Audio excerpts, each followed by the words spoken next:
నేను పెనుగొండ వాసవి కన్యకా పరమేశ్వరి. గౌతమీ నదీ తీరంలోని పుణ్యభూమిలో నేను అవతరించాను. ఋషుల తపస్సుతో పవిత్రమైన క్షేత్రంలో కుసుమశ్రేష్ఠి కుసుమాంబల ఇంటికి వచ్చాను. వైశాఖ శుద్ధ దశమి రోజున నా అన్న విరూపాక్షుతో కలిసి జన్మించాను. ధర్మరక్షణ కోసం వచ్చిన శక్తి భాగమే మేము. బాల్యం నుంచే శివనామమే నా శ్వాస. సంగీతం, శాస్త్రం, సదాచారం నా జీవన మార్గం. రాజకుమారిగా ఉన్నప్పటికీ ధర్మమే నా ఎంపిక.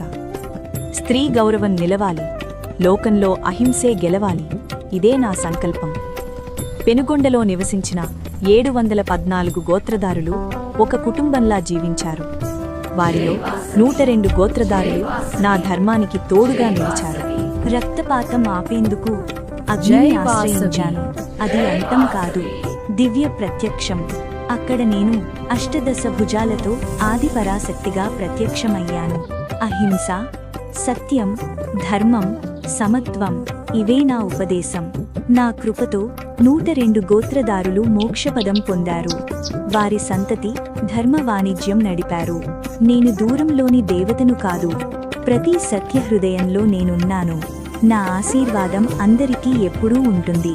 ధర్మంతో సంపాదించండి, ప్రేమతో పంచండి, అహింసతో జీవించండి. నన్ను స్మరించండి, నేను మీతోనే ఉంటాను.